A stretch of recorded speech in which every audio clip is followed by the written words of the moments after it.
तो एक बार फिर से सबको नमस्कार। और जून बैच की आज पहली क्लास है, पहला सेशन है। ग्रुप की एनर्जी फील हो रही है, आप लोगों से मिलके अच्छा लग रहा है काफी लोग नाड़ी शोधन करके आए हैं। I can feel the warmth in energy of you people. That's really great. कुछ ऐसा डिस्कस करेंगे जो न्यूमरोलॉजी में यूट्यूब पे नहीं है, मतलब ये कुछ ऐसा है जिसके बारे में कभी बात नहीं की गई। कई बार तो मुझे ऐसा लगता है कि मैं बिल्कुल ही मतलब थोड़ा सा ना आउट ऑफ ट्रैक, मतलब मैं अपने लिए अच्छे शब्दों का प्रयोग कर रहा हूँ, थोड़ा डम टाइप हूँ मैं। जैसे कम बुद्धि वाले लोग नहीं होते, बहुत सारे मामलों में मैं ऐसा हूँ कई बार। मगर ईश्वर ऐसी कृपा करते हैं कि कई बार कुछ चीजें मुझे ऐसे ऐसे ही समझ में आ जाती हैं, जैसे उन्होंने कुछ अपने आप से कह दिया कि चलो कोई बात नहीं, ये भी अपना ही बच्चा है, इसको कुछ टॉफी वॉफी दे देते हैं। तो ऐसे कुछ चीजें मुझे कई बार आ जाती हैं, तो मेरा मन करता है कि मैं आप लोगों से शेयर करूं इस चीजों को। बिल्कुल शुरू से शुरू करेंगे। देखिए, न्यूमरोलॉजी क्या काम करती है, क्या सच में होती है, और ये कैसे होता है। मतलब 4 साल में एक बार फरवरी भी तो 29 की हो जाती है, और 3 साल तक वो 28 की रहती है। 28 के बाद फर्स्ट आ जाती है, फिर 4 साल बाद 29 के बाद वन आती है। तो सारा सिस्टम नहीं बिगड़ जाता। फिर भी ये न्यूमरोलॉजी काम करती है क्या? कहीं ऐसा तो नहीं कि मैं गलत फहमी है, ये काम करती है? तो ऐसे बहुत सारे सवाल हैं। क्या न्यूमरोलॉजी की इफेक्टिवनेस क्या है? एक राज की बात बताता हूँ कि मैं ना लोगों से नॉर्मली जब भी पहले इंटरेक्ट करता हूँ तो सबका नाम और डेट ऑफ बर्थ पता करता हूँ। तो जब आप लोग डेट ऑफ बर्थ शेयर करते हो अपना, मुझे उसी पल पता चल जाता है कि मेरी केमिस्ट्री आपके साथ अब आगे कैसे रहने वाली।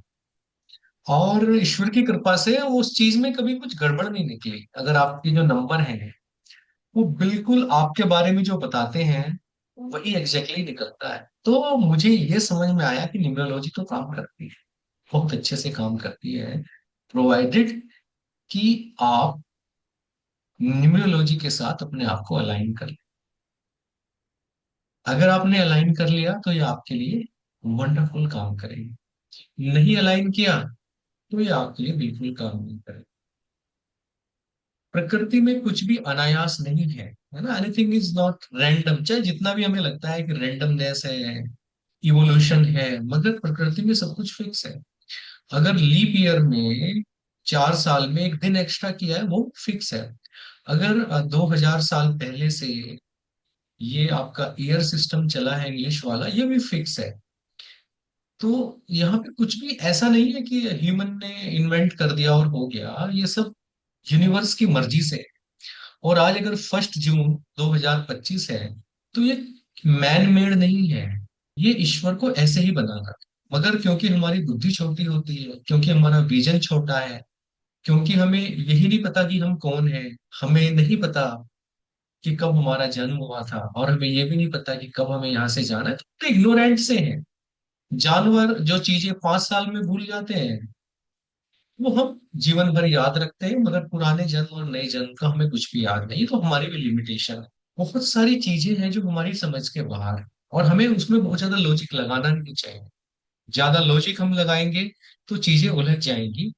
कुछ चीजें ऐसी हैं कि जब आप उन्हें एक पर्टिकुलर बिलीफ सिस्टम के साथ, फेथ के साथ आगे लेके चलते हो तो वो आपके जीवन में चमत्कार करने लगती हैं। न्यूमरोलॉजी भी एक ऐसी चीज है, आप उसे जीवन में उतारिए, उस पे फेथ रखिए, और वो आपके लिए चमत्कार कर। क्योंकि ये बेसिकली अंक ज्योतिष है, ये कोई आर्ट नहीं है, ये साइंस भी नहीं है, ये मैथमेटिक्स, ये ज्योतिष है बेसिकली। और अगर आप इसे ठीक से समझ गए, आपने इसे आत्मसात कर लिया, आपने अपनी एनर्जी को एक सिनर्जी में अलाइन कर लिया इसके साथ, तो ये आपके लिए बहुत बड़े बड़े चमत्कार करेगा। और मैं आप सब लोग को कॉन्ग्रेचुलेट करता हूँ कि आप ईश्वर की इच्छा से एक पर्टिकुलर एनर्जी लेवल पर होने की वजह से हम सब लोग जुड़े। तो ये हम सबका सौभाग्य है, इसके लिए मैं कॉन्ग्रेचुलेट करता हूँ सबको। और आप ये समझें कि जो ये यूनिवर्स है ना, बेसिकली ये नंबर से बना है। एवरीथिंग जो भी हमें दिखती है, जो नहीं दिखती है, जो एग्जिस्ट करती है, जो भविष्य में एग्जिस्ट करेगी, वो हर चीज नंबर से है। तो बेसिक बिल्डिंग ब्लॉक जो इस यूनिवर्स के हैं वो नंबर से, नंबर है बेसिक बिल्डिंग ब्लॉक इस यूनिवर्स के। तो सबसे पहला नंबर जिसकी खोज भारत में हुई, और उसकी खोज भारत में हो भी सकती थी और कहीं हो भी नहीं सकती क्यों थी। क्यों नहीं रह रहे? आप उठा ना वहाँ। आप माइक ऑफ रखेंगे सब लोग इस चीज तो का ऊपर क्लिक करना है, नहीं उठ रहा है तो दिक्कत। ऐसा बंद कर रहे हैं। इसका मतलब कुछ लोग ध्यान से नहीं सुनते हैं। तो जो सबसे पहला नंबर है वो जीरो है। Everything started from zero. जो बिग बैंग थ्योरी है जिसके लिए साइंटिस्ट बात करते हैं, और जो हमारे शास्त्रों में सृष्टि के निर्माण की हम प्रक्रिया की बात करते हैं, चाहे हम कुन फयाकुन की बात करते हैं, चाहे हम बिग बैंग की बात करते हैं, चाहे हम बाइबल की एक साथ सब चीजों को पैदा होने की बात करते हैं, और चाहे हम जो वैदिक मेथड है या जो सोच है, जो विचारधारा है, उसकी बात करें, सब ये कॉमनली मानते हैं कि सब कुछ जीरो से स्टार्ट। तो what was initially there? There was zero, and zero was the basic number. तो न्यूमरोलॉजी का भी जो सबसे बेसिक नंबर है वो क्या है? वो जीरो है। और जीरो के अंदर बड़ी पावर है, क्योंकि इनिशियली क्या था? जीरो था। मैनिफेस्टेशन नहीं था, एक पावर थी, एक कंडेंस फॉर्म ऑफ एनर्जी थी जिसमें कोई हलचल, कोई मोमेंट नहीं था। और वो क्या थी? That was zero. अब जब ईश्वर ने सृष्टि के निर्माण के बारे में सोचा, अपने आप को मैनिफेस्ट करने के बारे में सोचा, तो सबसे पहले कौन सा नंबर आया? कोई भी एक आदमी माइक ऑन करके बताएगा, सबसे पहले कौन सा नंबर एग्जिस्टेंस में आया? अच्छा, मैंने तो बंद कर रखा है, तो आप केवल चैट पे ही लिख सकते हो। चैट पे लिखिए, कौन सा नंबर सबसे पहले आया? जीरो के बाद, है ना, अतुल जी ने लिखा नाइन आया। जितने पुराने लोग हैं सबको पता है, उन्होंने लिखा नाइन आया। तो सबसे पहले जो इस प्रकृति में नंबर आया वो नाइन आया। हमें ऐसा लगता है कि जीरो के बाद वन आया होगा, मगर नाइन आया। इसीलिए नाइन को हम मंगल से देखते हैं। माँ पार्वती का एक नाम मंगला भी है। तो मंगल किसकी एनर्जी है? नाइन किसकी एनर्जी है? शिव की एनर्जी है नाइन। तो सबसे पहले शिव तत्व के रूप में ये एनर्जी प्रकट हुई, जीरो से नाइन की एनर्जी प्रकट। और जीरो से नाइन की एनर्जी प्रकट हुई, ये हमें कैसे पता चला? ये बहुत सारे सबूत जो हैं एक साथ मिलते हैं। क्योंकि जो जीरो थी, जो साइलेंट एनर्जी थी, वो एक साथ नथिंग एंड एवरीथिंग। जीरो के साथ क्या है कि वो नथिंग और एवरीथिंग सेम टाइम। और अगर आप देखो प्रकृति में सब कुछ गोल गोल है। पेड़ों के पत्ते देखिए गोल हैं, पेड़ों के तने गोल हैं। आपके जो प्लैनेट्स हैं वो राउंड शेप में हैं, प्लैनेट की जो मूवमेंट्स राउंड शेप में है। आपने नेचर में कभी देखा कि नेचर ने कुछ स्क्वायर बनाया हो? नेचर ने कुछ ऐसा बनाया हो जिसमें कोने होते हैं? आदमी जो कुछ बनाता है, घर बनाता है, अलमीरा बनाता है, जो बनाता है, उसके कॉर्नर्स होते हैं। नेचर जो भी बनाती है वो राउंड शेप में होता है, क्योंकि वो एक्स्ट्रा कभी भी वेस्ट नहीं करती। तो वो जीरो जो है वो नथिंग भी है और एवरीथिंग भी है। इसलिए हमारे जीवन को ना विशियस सर्कल, चक्र कहा गया है। क्योंकि जीरो जो है वो उसका स्टार्टिंग पॉइंट और एंडिंग पॉइंट कभी नहीं पता होता। हमें भी अपनी लाइफ का स्टार्टिंग पॉइंट पता है? किसी को नहीं पता है। किसको अपना जन्म याद है? किसी को याद नहीं। एंडिंग पॉइंट किसे याद है? किसी को नहीं। तो हम एक चक्र में हैं, और इसी चक्र का नाम क्या है? जीरो। जो nothing and everything at the same time. मगर ये किंग मेकर है। आप वन के सामने लगा दीजिए तो ये एक से दो नहीं करता, एक से 10 कर देता है। आप 10 के सामने लगा दीजिए तो ये 100 कर देता है। ये 11 नहीं करता, 100 कर देता है। और ऐसे ही आप जब 10 मिलियन के सामने लगाते हैं तो ये 1 बिलियन कर देता है। तो जीरो की जो एनर्जी है ये किंग मेकर है, ये बिग बैंग की तरह है।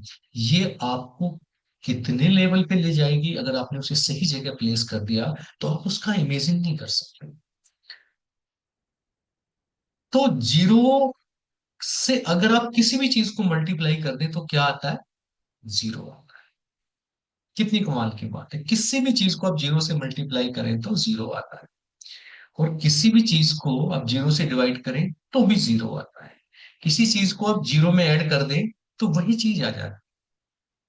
देखिए कितनी सुंदर बात है कि आप अगर मल्टीप्लाई करने की कोशिश करते हैं तो वो आपको जीरो कर देगा, मगर आप फ्रेम से अगर ऐड करने की कोशिश करेंगे तो वो अपना अस्तित्व छोड़ के आपका रूप जाएगी। कितनी सुंदरता है जीरो में। और अगर आप डिवाइड करें जीरो से, आप भक्ति में किसी के सामने झुक जाएं तो उसे अनंत बना लेता है। ये आध्यात्मिकता है, ये मैथमेटिकल फंक्शन नहीं है, ये सारे आध्यात्मिकता के फंक्शन है। तो जब आप किसी के सामने झुकते हो तो वो आपको वैल्यूबल बना देता है, और यही जीरो आप अगर वन से पहले लगा देते तो इसकी कोई वैल्यू नहीं। ये वैल्यू क्यों होगी? क्योंकि आपने उसको सही जगह पे लगा दिया। अब ये जो जीरो है, इस जीरो ने अपने आप को न्यूमेरिक फॉर्म में नाइन की फॉर्म में रिप्रेजेंट किया। कैसे पता चला नाइन की फॉर्म में रिप्रेजेंट किया? अब प्रॉपर्टीज देखिए, नाइन की और जीरो की प्रॉपर्टीज सेम है। तो न्यूमरोलॉजी की जो भी सीक्रेट पावर है, जो भी हिडन पावर है, जो भी लेटेंट पावर है, वो नाइन है। कैसे? आप जीरो के साथ किसी चीज को मल्टीप्लाई करें तो जीरो आ जाता है। आप नाइन के साथ किसी भी चीज को मल्टीप्लाई करें, नाइन आ जाता है। 9:1 9, 9:2 18, 1+8 9, 9:9 81, 1+9 8+1 9, 9 × 5 45, 4+5 = 9। आप 9 से 1000 को 1 करोड़, 10 करोड़, 99999 555, आप मल्टीप्लाई करिए नाइन से किसी भी चीज को, रिजल्ट हमेशा नाइन ही आएगा। जैसे जीरो को आप मल्टीप्लाई करिए किसी भी चीज से, रिजल्ट हमेशा जीरो ही आएगा। तो ये पहली प्रॉपर्टी है जीरो की, जो ये बताती है कि जीरो से पहला नंबर नाइन आए। दूसरा क्या है? आप नाइन को किसी भी चीज से डिवाइड कीजिए तो भी रिजल्ट नाइन।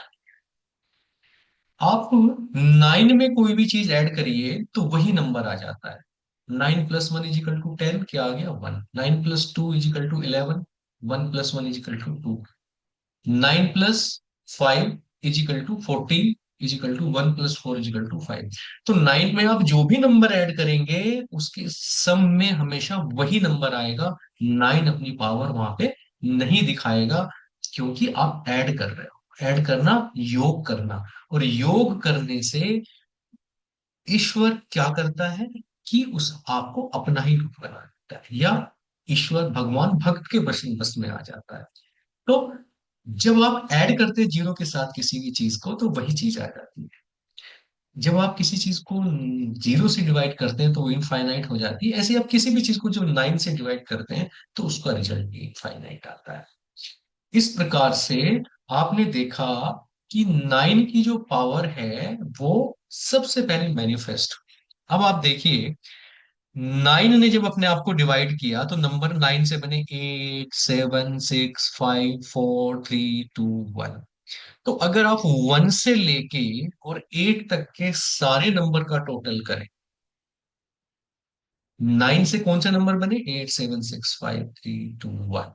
और आप इन सबका टोटल कर दें, 1+2+3+4+5+6+7+8, तो ये सारे मिलके 36 आते हैं। और 36 फिर किस में बन जाता है? फिर नाइन में आ जाता है। तो नाइन से ही सारे नंबर बने और नाइन में ही सारे नंबर समा जाते हैं। मगर नाइन जब प्रकट हुआ तो अकेले नंबर से सृष्टि नहीं चलने वाली थी। तो नाइन ने अपने आप को दो चीजों में डिवाइड किया, 3 और 6 में।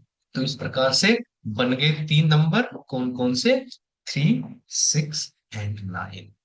तो ये जो नंबर है ये न्यूमरोलॉजी की सबसे बिगेस्ट पावर है, क्योंकि यहीं से ही शुरू में सृष्टि का निर्माण शुरू हुआ, अगर आप शिव पुराण पढ़ें, आप देवी पुराण पढ़ें, आप कोई भी सृष्टि निर्माण की कोई भी किताब पढ़ें, how this existence started, how this creation started, तो आपको तीन चीजें मिलती हैं। आप उसे सत रज तम कह लें, आप उसे ब्रह्मा विष्णु और शिव कह लें, आप ट्रिनिटी कह लें, तो ट्रिनिटी से ही सारी सृष्टि का निर्माण हुआ। ब्रह्मा जो है वो सृष्टि का निर्माण करते हैं, विष्णु उसका पालन करते हैं, और शिवा उसको रिसाइकिल करते हैं। अगर आपको किसी भी चीज को दोबारा से प्रकट करना है तो हमें उसका रिसाइकलिंग करनी पड़ती है। तो ये तीन पावर हैं जो कण कण में काम करती है, 3 6 9। तो 9 ने 3 और 6 के रूप में अपने आप को प्रकट किया। तो एग्जिस्टेंस में सबसे पहले तीन नंबर आ गए, 3 6 एंड 9।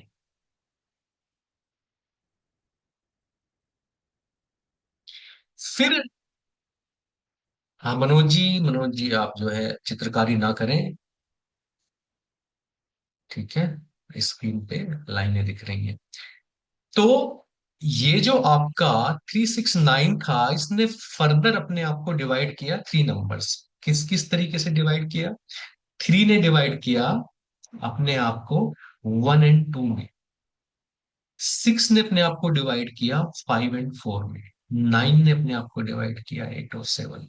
तो इस तरीके से ये जो सारे नंबर 1 से लेके 8 तक नाइन ने क्रिएट किए थे, इनमें से एक दो की जो सत्ता है वो तीन के हाथ में दे दी, 4 और 5 की सत्ता 6 के हाथ में दे दी, 7 और 8 की सत्ता 9 के हाथ में दे दी। तो 1 और 2 नंबर को कौन कंट्रोल करता है? 3 नंबर कंट्रोल करता है। 4 और 5 को कौन कंट्रोल करता है? 6 नंबर कंट्रोल करता है। 7 और 8 को कौन कंट्रोल करता है? 9 नंबर कंट्रोल। तो इस बात को आप हमेशा याद रखेंगे। जब हम नंबर्स के बारे में इंडिविजुअली डिस्कस करेंगे तो आपको ये भी बताएंगे कि कैसे कंट्रोल करते हैं। जब प्लेनेट्स के को इनके साथ जो है रिलेट करेंगे तो तब देखेंगे कैसे करते हैं। मैं एक बार दोबारा से स्क्रीन शेयर कर देता हूँ, ये निशान आपके गायब हो जाएंगे जो सामने दिखाई दे रहे हैं।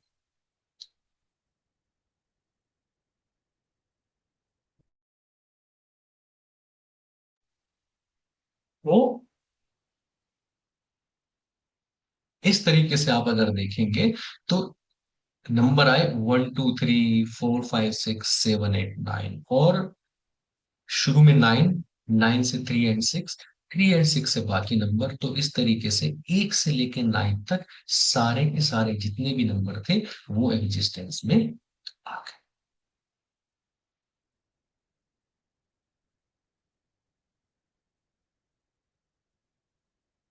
ठीक है। देखिए जीरो ने अपने आप को जब 9 के रूप में मैनिफेस्ट किया तो एक जो शक्ति बनी, उससे ये समझ में आया कि एनर्जी की सिंगल फॉर्म से आप जो है पूरी सृष्टि को नहीं चला सकते। तो हाँ शरद गुप्ता जी रुकिए, मैं आपको करता हूँ अनब्लॉक इस समय पे। जी शरद जी बताइए। आप दीपक जी, जी दीपक जी। जी ये क्रेडिट डिवीजन के बारे में थोड़ा सा विजडम शेयर करिएगा। और हाँ मैंने आज भी चैट में क्वेश्चन पूछा था आपसे कि जी जी। 3 और 6 कैसे डिवाइस हुए 9 से। उस पर थोड़ा सा विजडम शेयर करिए प्लीज। देखिए सबसे पहले जब 9 प्रकट में आया था तो सृष्टि के निर्माण के लिए ये समझ में आया कि एक सिंगल नंबर से या 9 से सृष्टि का निर्माण नहीं हो सकता। तो हुआ ये कि चलो भाई आप जो है इसको दो में डिवाइड करते हैं। दो में डिवाइड करने के बाद टाइम तो पैदा हो गया, क्योंकि दो पॉइंट स्टार्टिंग और एंडिंग पॉइंट से टाइम का निर्माण हो जाता है। मगर स्पेस के लिए आपको तीन चीजें चाहिए थी, कम से कम तीन चीजें। जैसे कोई स्पेस है तो कोई स्टूल आपको बनाना है तो आपको कम से कम उसके तीन पाए चाहिए। मकान बनाना है, एक दो लाइन से दीवार बन सकती है। तो दो पॉइंट से टाइम तो आ गया मगर स्पेस नहीं आया, और सृष्टि बनाने के लिए आपको स्पेस की जरूरत थी। तो टाइम एंड स्पेस अगर आपको चाहिए तो आपको कम से कम 3 डायमेंशनल वर्ल्ड बनाना। तो इसीलिए 9 ने अपने आप को डिवाइड किया 3 6 एंड 9 में। तो थ्री जो बन गए वो ब्रह्मा की पावर थी, सिक्स जो बने वो विष्णु की पावर थी, और 9 जो बने वो शिवा की पावर। तो जो बृहस्पति हैं या जो ब्रह्मा है जिनको आप देखते हो 3 नंबर से, ये विजडम का नंबर है। क्योंकि ब्रह्मा ने अपने इंटेलिजेंस लगा के अपने कंप्यूटर पे पूरा मॉडल बनाया था, पूरी सृष्टि का निर्माण ब्रह्मा जी ने किया था। तो वो 3 नंबर से उनकी सारी प्रॉपर्टीज मैच करती। 6 नंबर क्योंकि रज का नंबर है, आगे चल के आप देखेंगे।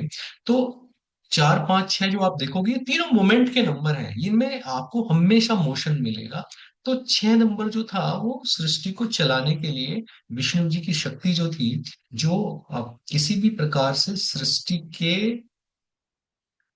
मूवमेंट को, सृष्टि के चलाने को कंट्रोल कर रही थी, वो 6 नंबर से कंट्रोल हुई। और फिर 9 नंबर जो कि आप देखेंगे तमस का नंबर है, जो लॉर्ड शिवा का नंबर है, जो सबसे पहले आया था, उसने इसकी रिसाइकलिंग का अरेंजमेंट किया। तो 3 में तो इसको डिवाइड होना ही था, उसके बिना तो 3 गुणों के बिना सृष्टि नहीं चलने वाली थी। और 3 गुण ही इसमें सबसे प्रोमिनेंट है। प्रकृति के कण कण में आपको शरद जी 3 गुण मिलेंगे ही। ठीक है। तो ये जो 369 है, इसको आप आगे चल के भी थोड़ा देखेंगे कि ये एक अलग ही सीरीज है और ये मिक्स नहीं होती। आप 3 को कहीं तक भी ले जाइए, कितनी बार मल्टीप्लाई करिए, ये हमेशा आपको 369 ही रिटर्न करेगा। आप 6 को कितने भी नंबर से मल्टीप्लाई करिए, कुछ भी करिए, ये हमेशा आपको 369 ही रिटर्न करेगा। और 9 भी ऐसे ही है। तो ये जो तीनों नंबर हैं, ये इन लोगों की, इनकी क्वालिटी अलग है, इनकी बिरादरी अलग है, न्यूमरोलॉजी में ये किसी भी नंबर के साथ मिक्स नहीं होती, बहुत स्पेशल नंबर है। ठीक है। धन्यवाद दीपक जी। अब देखिए कि 1 2 3 जो आपका ब्रह्मा जी के 3 से 1 और 2 आए, आत्मा और मन का निर्माण किया गया सबसे पहले निर्माण के लिए। इन 1 2 3 के अंदर सत्य का तत्व होता है। इसी तरीके से 1 2 3 में क्या तत्व आया, सत का तत्व आया। इसी तरीके से 4 5 और 6 में जो तत्व आया वो रज का तत्व आया, है ना। और इसके बाद जब 7 8 9 में आया वो तम का तत्व आया। तो इस प्रकार से 3 तत्व आ गए आपके, सत, रज और तम। ये जो तीनों तत्व हैं, इनसे मिलके ही आपकी सृष्टि का निर्माण। आप समझिए, कोई भी चीज को आप ना, इसे समझना बहुत जरूरी है। शतरंज तम को अगर आप समझ गए, आप नंबर्स का और सृष्टि का जो संचालन का जो तरीका है उसे आप बहुत अच्छे से समझ जाएंगे, है? मैं आपको दोबारा से शेयर कर देता हूँ स्क्रीन को।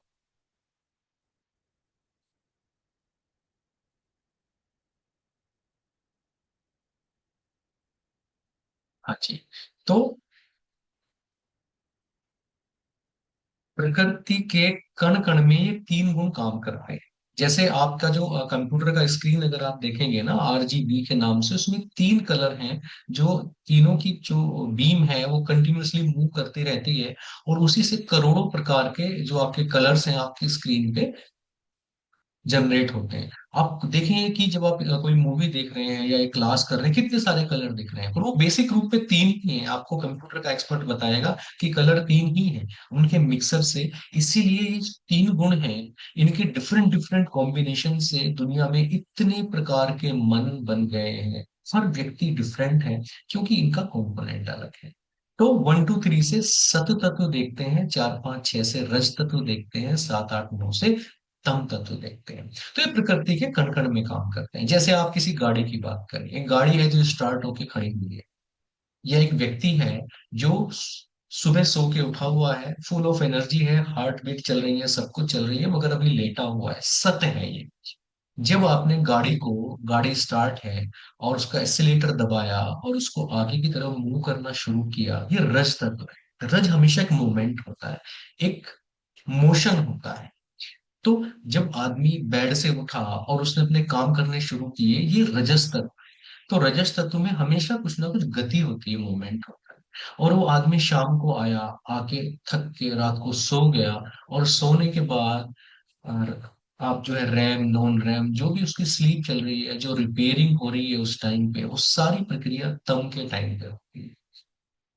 दुर्भाग्यवश हम लोग समझते हैं कि सत बहुत अच्छा है और तम बहुत खराब है, क्योंकि शास्त्रों में उसको वैसे ही रिप्रेजेंट किया गया है। मगर तम जो है वो जीवन का सबसे महत्वपूर्ण पार्ट है। जैसे आप शिवा को अगर देखें, तो अगर विदेशी शिवा की वेशभूषा, शिवा के कार्य, उनका राख मलना, उनका एक डिफरेंट तरह का हिप्पी टाइप कैरेक्टर होना, तो वो लोगों को समझ में नहीं आएगा कि ये कैसी आध्यात्मिकता है, मगर वो आध्यात्मिकता की पराकाष्ठा है।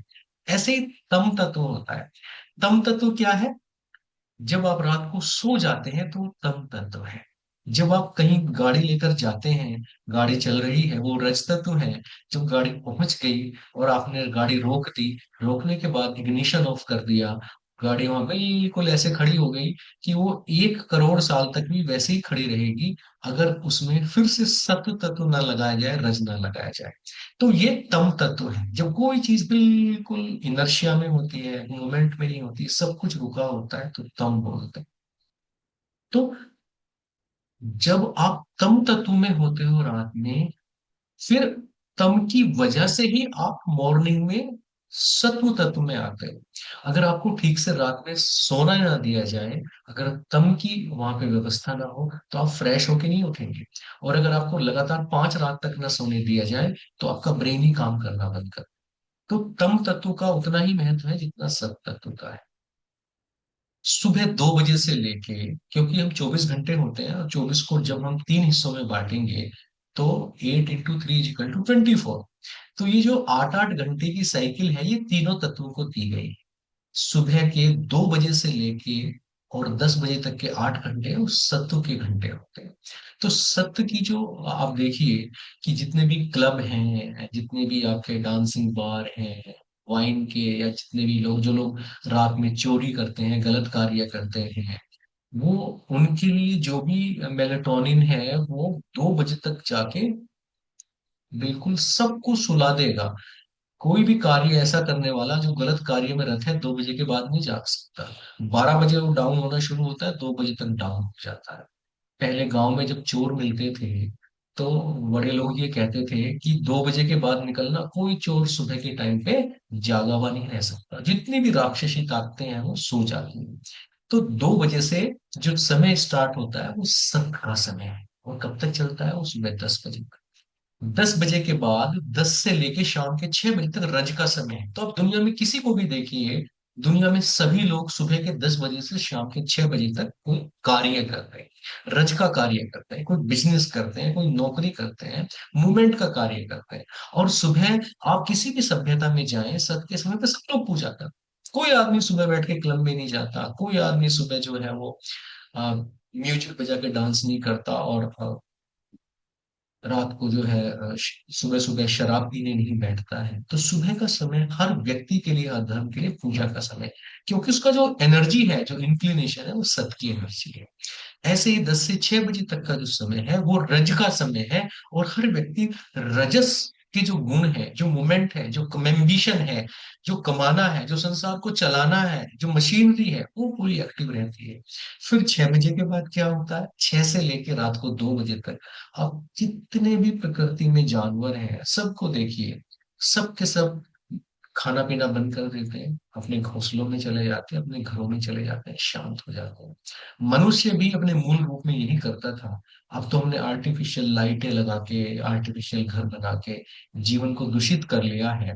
और तम के समय में, क्योंकि हम रज के कार्य करते हैं, और ये मिक्सिंग करके हमने निशाचर हम बन गए, हम जो राक्षसी प्रवृत्ति वाले कार्य कर रहे हैं। पहले, आज से 100 साल पहले, अगर 10 किलोमीटर के एरिया में कोई बीमार पड़ जाता था, तो लोग देखने जाते थे कि अरे फलाना आदमी बीमार पड़ गया।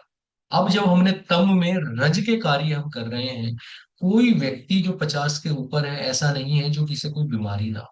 हमने ना बीमार लोगों का प्लेनेट खड़ा कर लिया यहाँ पे, क्योंकि हम गुणों के हिसाब से नहीं चले, हम प्रकृति के हिसाब से नहीं चले, और हमने इन चीजों को मिक्स कर दिया। सत्य के समय पे हम सोए रहते हैं, सुबह 10 बजे तक सोए रहते हैं, तो सत्व का पार्ट तो पूरा ही कट गया। कोई भी साइंटिस्ट आपको बताएगा कि न्यूरल जनरेशन आपके ब्रेन में अगर हो सकता है, तो वो सुबह के समय, जो फोटोन सुबह आते हैं ना, वो आपके ब्रेन के साथ रेजोनेट करते हैं। तो जो जो भी आपका सत का कार्य हो सकता है, मेमोरी पावर अच्छी हो जाना, योग अच्छा हो जाना, आपके चक्रास क्लीन हो जाना, ये सब सुबह होते हैं। और सुबह के टाइम आप सोए होंगे, सत्य के टाइम पे आपने रज को ले आए, आप तम को ले आए, जब सुबह जगने का टाइम था उस टाइम पे आप सो रहे हैं तो सत में तम घुसा दिया, और रज को बढ़ा के सुबह 10 बजे से और रात के 2 बजे तक रज को इतना बढ़ाया कि तम के अंदर रज घुसा दिया।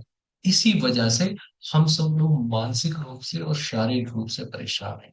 अगर हम ये सर्केडियन रिदम जो नेचर की है, 2 से 10, 10 से 6 और 6 से 2, अगर हम सोने की ये विधि अपना लें, इसमें आप 1-2 घंटे का इधर उधर कर सकते हैं। आप 2 बजे के बाद बजाय 5 बजे उठिए, आप रात को 6 बजे के बजाय 9 बजे सो जाइए। ठीक है।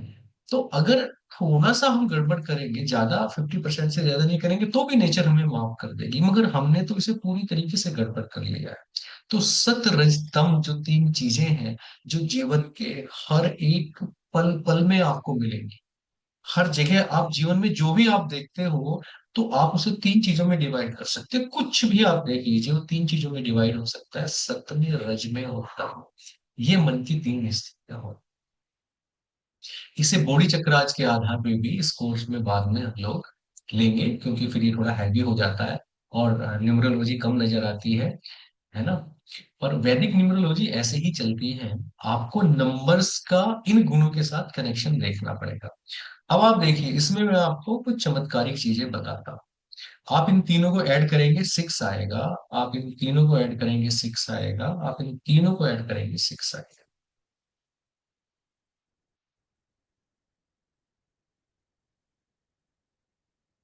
अब आप इनको अगर ऐसे ऐड करें तो ये आएगा 3, 6 एंड 9।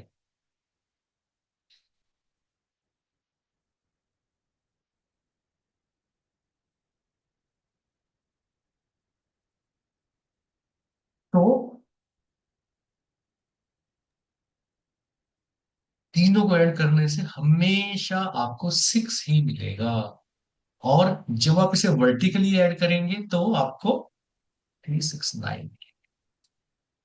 एक चीज बहुत अच्छे से समझें कि डिफरेंट डिफरेंट ग्रुप में न्यूमरोलॉजी को डिफरेंट डिफरेंट लोगों ने बांटा है। किसी ने ग्रुप बनाया 159 का, किसी ने बनाया 147 का, किसी ने बनाया 123 का, किसी ने बनाया 369 का, किसी ने बनाया 354 का। तो ऐसे कर करके जब रिसर्च की गई तो ये देखा गया कि टोटल 108 कॉम्बिनेशंस बन सकते हैं, जिसमें आप नंबर्स को डिफरेंट डिफरेंट ग्रुप में रख सकते हैं। 108 कॉम्बिनेशंस। इसमें से जो न्यूमरोलॉजिस्ट हैं इंडिया में, वो 7 कॉम्बिनेशन प्रॉब्ली यूज करते हैं। और 7 भी वो यूज करते हैं जो आपको, जो आपके सेलिब्रिटीज हैं ना, उनके जो न्यूमरोलॉजिस्ट हैं, वो कुंडली को भी यूज करते हैं और उनके नाम करेक्ट करते हैं, और नाम करेक्ट करने के वो 5 लाख से लेके 50 लाख तक के रुपए लेते हैं। तो 108 में से मैक्सिमम 7 ही लोग यूज करते हैं। उनमें से एक मैं आपको बताता हूँ जो बिल्कुल नया आपको लगेगा, और वो ये कॉम्बिनेशन है 3, 6, 9। इसमें आप देखेंगे कि इसमें ना, अगर आप देखेंगे तो 3 और 6 दोनों आपको फ्रेंडली नहीं मिलेंगे, 6 एंड 9 आपको फ्रेंडली नहीं मिलेंगे, मगर ये तीनों एक फैमिली। आपको फ्रेंड और फैमिली में डिफरेंस पता करना है। आपके घर में जो भी लोग रहते हैं, आपके भाई हैं, आपके बच्चे हैं, जरूरी नहीं है कि वो friend, friend normally family members नहीं होते, और फैमिली मेंबर्स की ओपिनियन में हमेशा डिफरेंस हो। तो ये दो चीज को अलग अलग समझना है, एक फैमिली एक फ्रेंड। हो सकता है कि 3 नंबर का फ्रेंड 1 और 2, हो सकता है 3 नंबर का फ्रेंड 7 हो, मगर फैमिली क्या है उसकी 3, 6, 9। हो सकता है 3 और 6 में बिल्कुल भी ना बनती हो, मगर ये फैमिली है। फैमिली का मतलब क्या है कि जब मुसीबत आती है, जब बुरा वक्त आता है, तो वो हमेशा एक हो जाते हैं, एक यूनिट के रूप में काम करते हैं।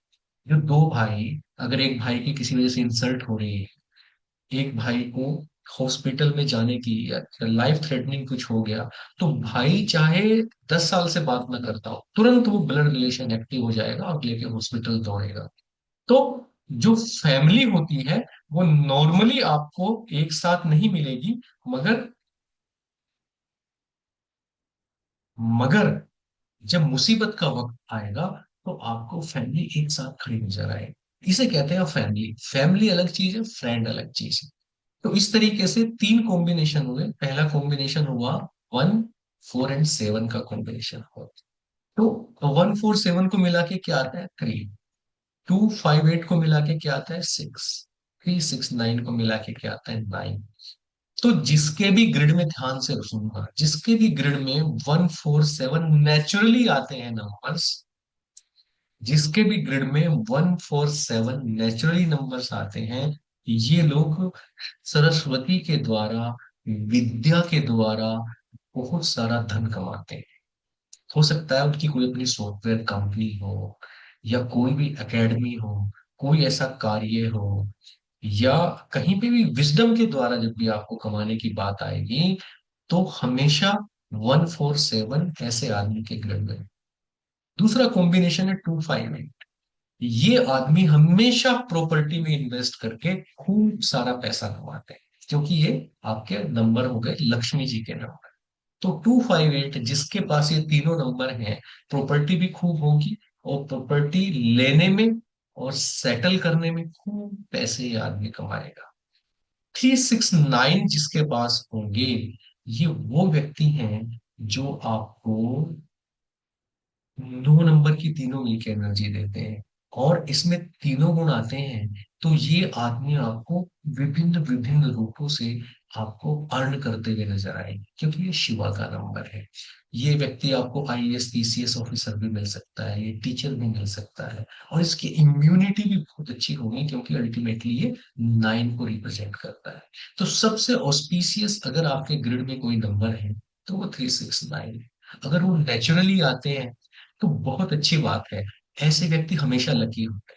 आप कोई रिश्ता ढूंढने जा रहे हैं, कोई पार्टनरशिप देखने जा रहे हैं, बिजनेस पार्टनर ढूंढने जा रहे हैं, और किसी भी आदमी के ग्रिड में आपको, नेचुरली की बात कर रहा हूँ, डेट ऑफ बर्थ से 369 तीनों प्रेजेंट है, आंख बंद करके ऐसे आदमी के साथ रिश्ता जोड़ लेना, कभी दिक्कत नहीं है। आपको कोई ऐसा आदमी चाहिए जो मिट्टी को छुए और सोना हो जाए, 258 देख लेना, नेचुरली कर ले। आपको ऐसा आदमी चाहिए जो अर्श से, जो फर्श से अर्श पे गया हो, जो जीरो से इंफाइनाइट पे गया हो, जिसने जिंदगी में बहुत प्रोग्रेस करनी है। कोई बच्चा है, आप देखते हो वो आगे जाएगा, आगे बढ़ के क्या करेगा, उसके ग्रिड में 147 देख लीजिए। अगर ये तीनों हैं, तो ये निश्चित है, अगर नेचुरली है, कि वो आदमी एक दिन बड़ा आदमी बनेगा। तो यहां से आप सेलेक्ट कर सकते हैं किसी भी पर्सनैलिटी, किसी भी आदमी के बारे में, कि उसका भविष्य कैसा होगा। ये एक कॉम्बिनेशन आपको बता रहा हूं, जो न्यूमरोलॉजी में अदरवाइज डिस्कस नहीं किया जाता। तो जब भी आप किसी का लोशो ग्रिड देखेंगे, आप यहां से ये वाला कॉम्बिनेशन जरूर देखेंगे, कि क्या 147 नेचुरली आ रहा है, या 1258 नेचुरली आ रहा है, या 369 नेचुरली आ रहा है। ठीक है। अब कुछ लोग कहते हैं कि जो लोशो ग्रिड है वो वैदिक नहीं है ना, चाइना से आया हुआ बताते हैं। पर मैं आपको आज ये बताता हूं कि कैसे इस 17 वाली प्रक्रिया से कैसे लोशो ग्रिड बना। देखो, ये जो आपका डिवीजन है ना, ये कैसे लोशो ग्रिड में कन्वर्ट किया गया, इसको बहुत ध्यान से देखना। इसी से लोशो ग्रिड बनेगा। कैसे बनेगा?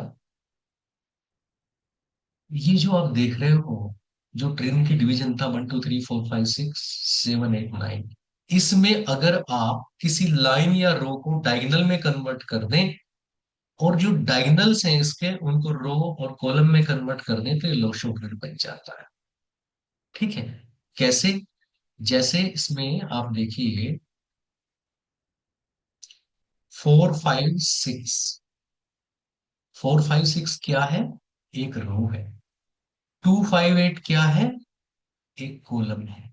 अगर आप इन्हें डायगोनल बना दें, 4 5 6 को और 2 4 8 को, तो ये कन्वर्ट किसमें हो जाएगा? आपका लोशो ग्रिड में कन्वर्ट हो जाएगा। कैसे? ये दिखाता हूं मैं आपको।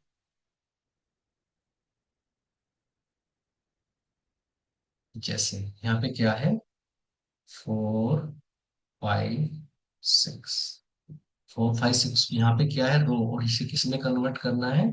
इसे डायगोनल में कन्वर्ट कर दीजिए।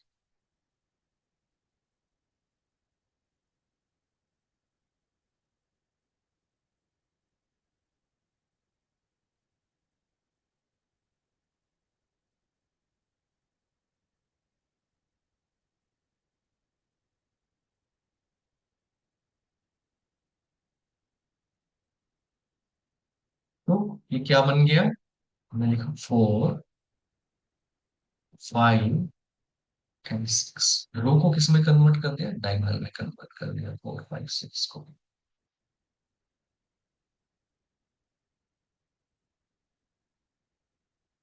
अब दूसरी रो क्या थी, दूसरी को देखेंगे, ये थी 2, 5, 8। इस 2, 5, 8 को भी क्या करिए, डायगोनल में कन्वर्ट कर दीजिए।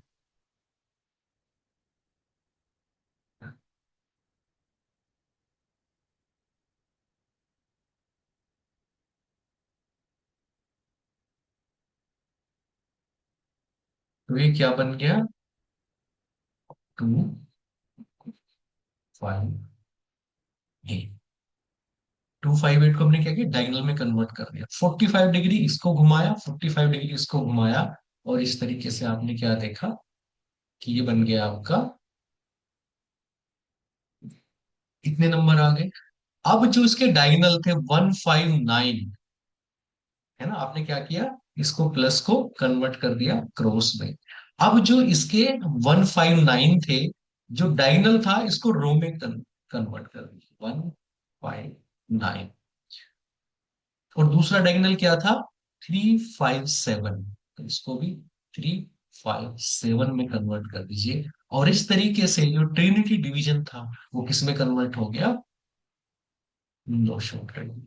और अगर आप सूर्य यंत्र देखेंगे, है ना, सूर्य यंत्र की अगर आप इमेज देखेंगे तो आपको यही वाली इमेज सब जगह नजर आएगी। ठीक है, तो जो आपका ये प्लस था वो आपका मल्टीप्लीकेशन में कन्वर्ट हो गया। यहाँ पे जो ऐसे प्लस था वो किस में कन्वर्ट हो गया, मल्टीप्लीकेशन। कैसे कन्वर्ट हो गया,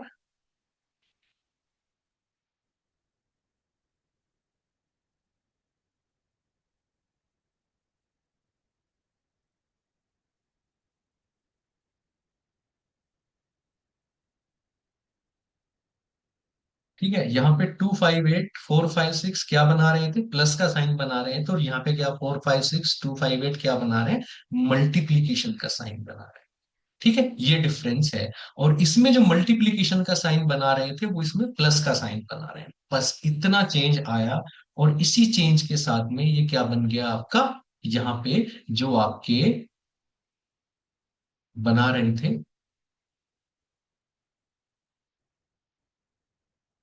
ये प्लस,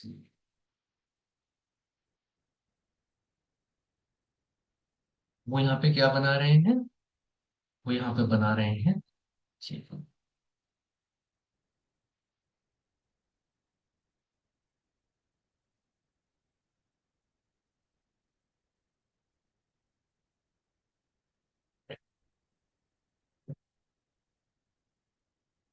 तो जो यहाँ मल्टीप्लाई में था यहाँ पे प्लस में आ गया, जो प्लस में था वो मल्टीप्लीकेशन में आ गया।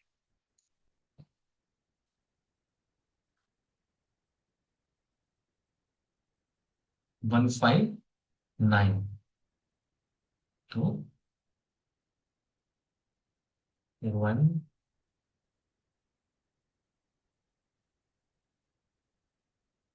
1, 5, 9, और ये आ गया 3, 5, 7। तो जब आप इसे देखेंगे तब आपको पता चलेगा कि ये आपका 3, 5, 7 यहाँ पे जो क्रॉस में था यहाँ पे आपके प्लस में आ गया। बस इतना डिफरेंस करेंगे तो इससे क्या बन जाएगा आपका, नोशो ग्रिड बन जाएगा। तो ये यहीं से आया है, केवल इसने क्या किया, क्रॉस को मल्टीप्लीकेशन में। अब आप देखिए ध्यान से,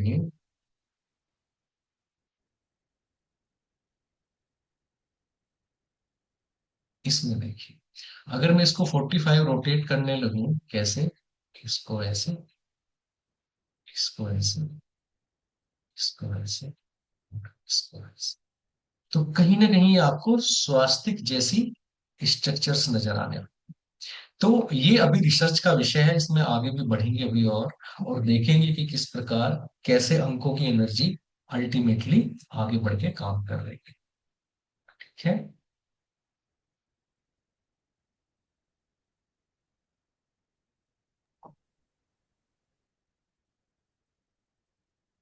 हाँ जी। चित्रकारी करने लग गए फिर से आप लोग।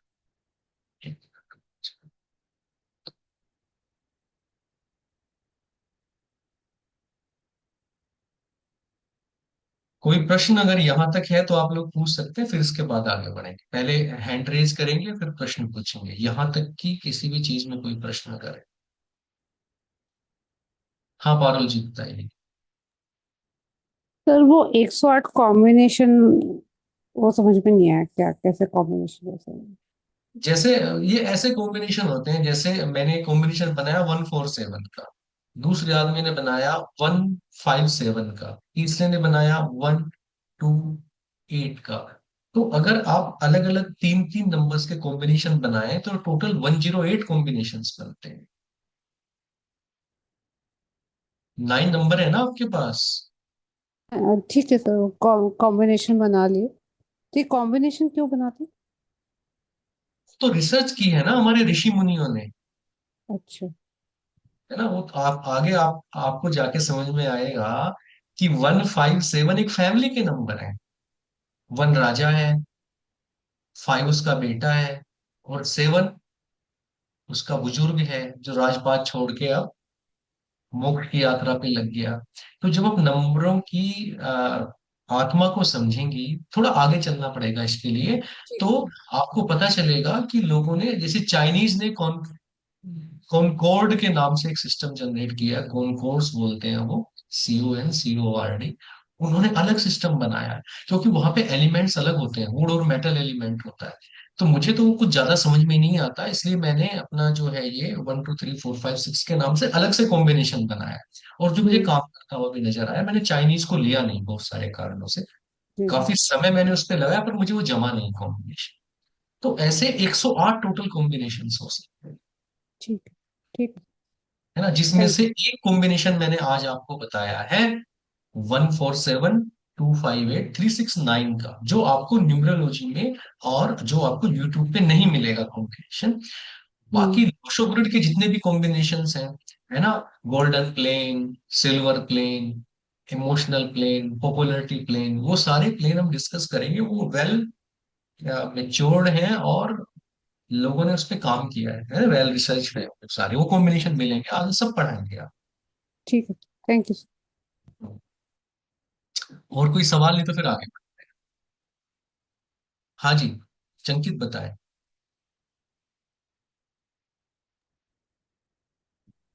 सर ये जो अब हम पढ़ेंगे मतलब ये कौन सी वो है, किस टाइप की फिर है, चैरिडियन है ये? देखिए आप ना, न्यूमरोलॉजी केवल चैलेडियन ही हो सकती है। बाकी जो भी न्यूमरोलॉजी आपको पाइथागोरियन, है ना, हिब्रू कबाला, या लगभग 40 तरह की न्यूमरोलॉजी आज तक की तारीख में रिसर्च हुई है अलग अलग लैंग्वेजेस के ऊपर। आप किसी भी लैंग्वेज का नाम लो, तमिल का, संस्कृत का, अरबी का, सबकी अपनी न्यूमरोलॉजी हमेशा रही है, शास्त्रों में मिलेगी आपको। मगर इन सब को अगर क्वांटम फिजिक्स के लेवल पे लैब में चेक किया गया है तो वो कैल्डियन। और पाइथागोरियन के जो शिष्य थे और उनके जो शिष्य थे उन्होंने कैल्डियन का निर्माण किया। तो आप इस चक्कर में बिल्कुल ना पड़े कि बाकी जो न्यूमरोलॉजी सिस्टम है वो कैल्डियन के रिप्लेसमेंट है या एक ऑल्टरनेट है या ऑप्शन है। न्यूमरोलॉजी कैल्डियन के अलावा काम नहीं करती, इसको बहुत अच्छे से आप समझ लें। बाकी सब चीजें मार्केट में आपको कंफ्यूज करने के लिए लिखी है, और जैसे ही आप एक से ज्यादा सिस्टम को फॉलो करेंगे वो कंफ्यूजन सब कॉन्शियस के लेवल पे जाएगा, और आप किसी का ग्रिड ठीक कर ही नहीं सकते। सर हमारे यहाँ जैसे प्रिडिक्ट करते हैं तो वो एस्ट्रो को थ्रू थ्रू करते हैं जो ज्यादातर लोग जानते हैं। तो ये नंबर के थ्रू तो फर्स्ट टाइम अगर किसी ने प्रिडिक्ट करना शुरू किया तो वो चैलेडियन ही थे, मतलब चैलेडियन वे ही था। नहीं नहीं नहीं, प्रिडिक्शन न्यूमरोलॉजी से नहीं होता है, ये तो मिथ है। न्यूमरोलॉजी प्रिडिक्शन के अच्छा। लिए थोड़ी ना है। हमारे शास्त्रों हम्म। में एस्ट्रोलॉजी को प्रिडिक्शन के लिए यूज नहीं किया गया, ये तो बिजनेस है। हम्म। प्रिडिक्शन तो 10% भी पार्ट नहीं है एस्ट्रोलॉजी का। भाई प्रिडिक्शन आप हम्म। क्या करोगे, फ्यूचर है ही नहीं तो आप कैसे फ्यूचर को पता कर लोगे। लेकिन डर का व्यापार अगर आपको करना है तो आप सारी ताकत प्रिडिक्शन में लगाओ, वहीं से तो पैसा हम्म। आएगा। तो प्रिडिक्शन हम्म। एस्ट्रोलॉजी या न्यूमरोलॉजी का पार्ट थोड़ी है हमारा, तो कोर्स में प्रिडिक्शन जैसी कोई चीज है ही नहीं कहीं भी। ये तो हम्म। टूल ऑफ इंस्पिरेशन है, क्वालिटी ऑफ लाइफ को बढ़ाना है, या आपकी साइकिक एनर्जी को बढ़ाने का टूल है। ये आपको हम्म। भविष्य बताने के लिए थोड़े ही। तो प्रिडिक्शन को भूल जाओ आप, हाँ। ये सब मिथ है। तो कहीं ना कहीं ये चीज को बताता है फिर कि बॉडी हमारी किस टाइप में है, हम किस तरीके से अस्तित्व में है। ये हजार चीजें बताता है। हम्म। जो जो मैं आपको बताता जाऊंगा आप सुनते जाएं, ठीक है ना। ठीक है सर। कोर्स पूरा कर लेंगे तो आपको लगेगा कि इसमें आयुर्वेदा से लेके ज्योतिष से लेके न्यूमरोलॉजी से लेके सारी चीजें आपको इसमें समाहित हो गई। ठीक है। ठीक।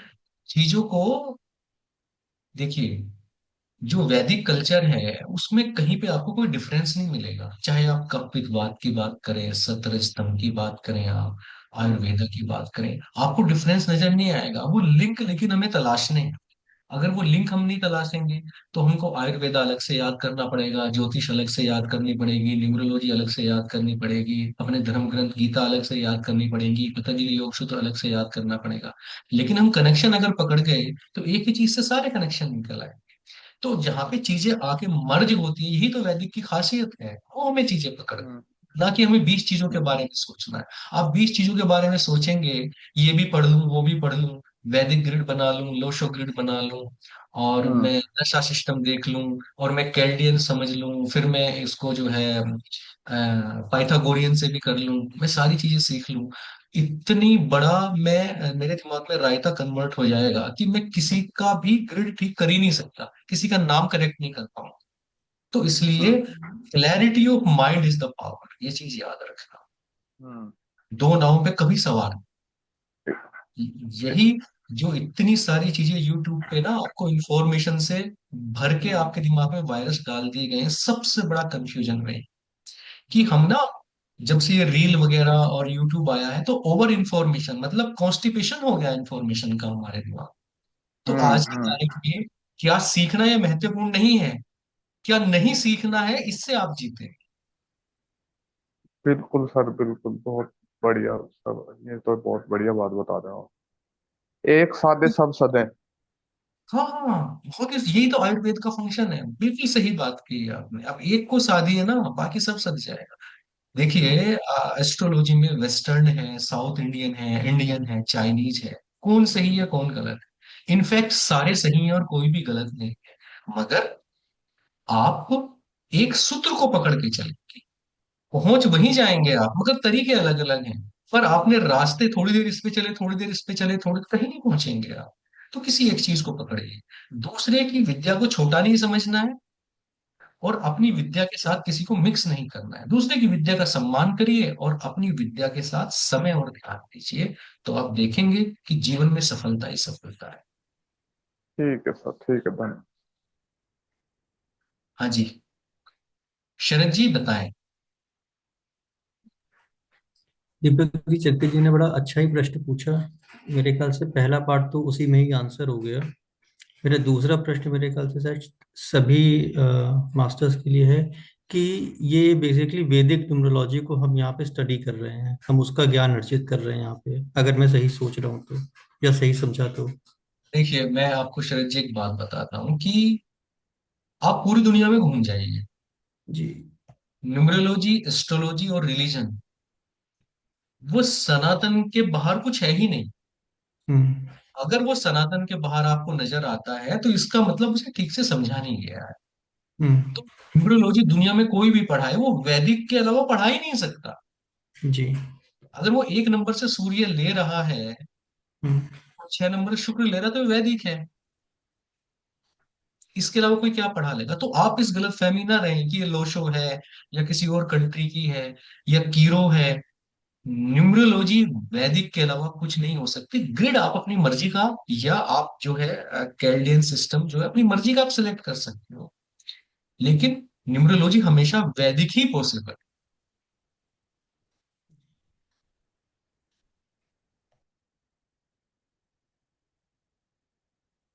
ठीक है, और प्रश्न मंजू जी बताएं, जयपुर से मंजू जी पूछेंगे प्रश्न। जी बताएं मंजू जी। जैजनन सर, जय जय। मैं एक बच्चे का पूछना चाह रही हूँ, कुशार्व जैन है। उसकी डेट ऑफ बर्थ है नहीं नहीं 13 नहीं नहीं, 7। ये सब आपको 5th क्लास के बाद पूछना है, ठीक है ना। अभी जो पढ़ा रहा हूँ उस पे फोकस करिए, है ना। ये वो वाला गुरुजी की क्लास नहीं है जिसमें ना वो कस्टमर बनाए जाते हैं। आपको जितना मैंने आज बताया है केवल उसका सवाल पूछिए।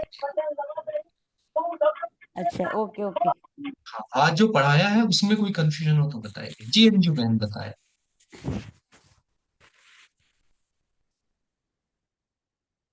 अंजू बंसल जी ने हैंड रेज किया है। ओके, जी परविंदर बहन बताइए। हाँ, नमस्कार सर। सर मुझे ना जब पिछली आपने क्लास ली थी ना हमारी नंबर वाइब्रेशन की, इसका अभी भी पूछ सकते हैं सवाल? नहीं, आगे का नहीं पूछना है, वो आप अपने ग्रुप में डाल दीजिए, मैं जवाब दे। जी। आज से रिलेटेड अभी तक जो पढ़ाया है उससे रिलेटेड कोई सवाल हो तो बताइए। हाँ, वो तो सब समझ में आ गया, वो न्यू था कुछ तो उसमें पूछना था। हाँ हाँ, उसके लिए ना वो ग्रुप में डाल दीजिएगा आप। ठीक है, तो आगे बढ़ते हैं, है ना। प्रश्न लोगों के अब मुझे ज्यादा नजर नहीं आ रहे हैं। अब हम कोरोस्पोंडेंस देखते हैं, थोड़ा सा आगे बढ़ेंगे और ये देखेंगे कि मार्केट में, हाँ जी वंदना जी कुछ पूछना है। सर एक छोटी सी चीज पूछनी थी मुझे ना। आपने बोला जैसे अभी कि ग्रिड हम कोई सा भी ले सकते हैं, लोशो ग्रिड ले सकते हैं या कोई दूसरा। तो फिर जो प्लेन बनते हैं सर उसमें जैसे 149 का बनेगा, 258 है, 35 सॉरी 357, ये तो चेंज नहीं हो जाएगा सारा? सारा ही चेंज हो जाएगा फिर। एक्चुअल जो लोशो ग्रिड वो चाइनीज जो हम फॉलो करते हैं वो उसमें चाइनीज तो नहीं है, आपको किसने कहा चाइनीज। सॉरी मैंने सर। अभी तो आपको वैदिक से बना के दिखाया, उसको हाँ चाइनीज नहीं कैसे। बिल्कुल सर, वो मैं फॉलो करगी। बट जैसे हमने थोड़ा बहुत पॉडकास्ट के थ्रू सुन रखा है ना, जैसे 456 एक प्लेन हो गया, 951 हो गया। तो अगर हम ग्रिड को चेंज करें किसी और में तो ये सारे प्लेन चेंज नहीं हो जाएंगे? सारे प्लेन चेंज हो जाएंगे। सारे प्लेन चेंज होके जब आप सब कुछ चेंज कर दोगी, जैसे मैंने अभी आपको 147 का प्लेन बताया, मैंने बताया 108 प्लेन हो सकते हैं। तो हाँ जो बिल्कुल। आदमी आपको बताएगा, देखिए अगर एक साउथ इंडियन आदमी आपको एस्ट्रो या चाइनीज एक एस्ट्रोलॉजी बता रहा है तो उसके प्रिडिक्शन गलत नहीं है, हाँ चेंज है। जी। तो चेंज होने से गलत थोड़ी ना हो जाता है। जो चीज ओके। आप 258 से ला रहे हैं वो हो सकता है आदमी 239 से लेके आए, उसके अपने प्लेन है ना, जो कि उसने ठीक ठीक। ग्रिड अलग तरीके से बनाया है। तो वो ठीक। अपने तरीके से सही है, आप अपने तरीके से सही। गड़बड़ कब होगी, जब उसका ग्रिड आप यहाँ पे रखेंगे, इसका यहाँ पे रखेंगे, ठीक है। हाँ जी। और आप चाय के अंदर जो है वहां पे ठंडी डाल देंगी, और ना वो चाय रहेगी ना ठंडी रहेगी। बिल्कुल सर। तो आप कोई भी आप ग्रिड लें, पर उस ग्रिड से वो आदमी प्रिडिक्शन के जो तरीके बता रहा है उसमें मिक्स मत करना, क्योंकि वो हाँ जी। उसकी रिसर्च है। वो भी ठीक है, ये भी ठीक है, मिक्सिंग दो नाव पे सवार होना ठीक नहीं। बिल्कुल सर, वही लग रहा था कि फिर तो सारी प्रिडिक्शन ही हिल जाएगी। अब मान लो आपने लोशो ग्रिड बनाया, हाँ मैजिक जी। स्क्वायर बनाया, सूर्य यंत्र बनाया, और आप वैदिक ग्रिड वाली जो एल्गोरिदम है वो इस पे लगाने लग गई, हाँ जी। तो अब क्या होगा, डिजास्टर होगा। बिल्कुल। तो मैंने कहा दूसरे की विद्या का सम्मान करें। जो दूसरा आदमी दूसरा ग्रिड बना रहा है वो बहुत विद्वान व्यक्ति है, उसकी अपनी रिसर्च है। बिल्कुल। और फिर आप उसी की बात फॉलो करें, ठीक। है ना। आप 4 चाइना के शब्द यूज करके 2 इंग्लिश के और 3 हिंदी के यूज करेंगी तो वो बात किसी को भी समझ में नहीं आएगी। हाँ जी। हाँ, ठीक है। तो अब हम बेसिक, किसी और को सवाल पूछना है, सचिन जी। सर मेरी आवाज आ रही है? हाँ हाँ सर, अंजू एक जी। सवाल है आपसे, मुझे पूछना था सवाल एक। सचिन जी मैं पहले अंजू जी से बात करता हूँ फिर आपसे करूंगा। जी अंजू जी बताइए। Okay sir. सर ये जो आपने कॉम्बिनेशन बताए थे, इसमें हमें कैसे पता चलेगा कि हमारा कॉम्बिनेशन हमारे लिए कौन सा बेस्ट है कॉम्बिनेशन? अभी आपको क्यों पता करना है, अभी तो आप पहली क्लास में पढ़ रही हो, सवाल पूछ रही हो 12वीं क्लास का। ठीक है, बस यही हाँ, पूछना था। अभी जितना पढ़ाया उतने, केवल उतने पे ध्यान देना है, सब आएगा ठीक सब आएगा, सब कुछ आ जाएगा। ठीक है। हाँ जी सचिन बताएं। सर, सर वन फोर मेरा एक सेवन वाले क्वेश्चन है। प्लेन का पूछ रहा था कि 147 से क्या आपने बताया था, वो क्या हो रहा था कंप्लीट? 147 को ऐड करने 147। पे 3 आ रहा था, है ना? तो देखिए मैं आपको एक चीज बताता हूँ सचिन, बड़ी इंपॉर्टेंट चीज बताता हूँ, ध्यान से सुनना, सब लोग इस पे ध्यान देंगे। मैं 1 मिनट के लिए स्क्रीन बंद कर देता हूँ।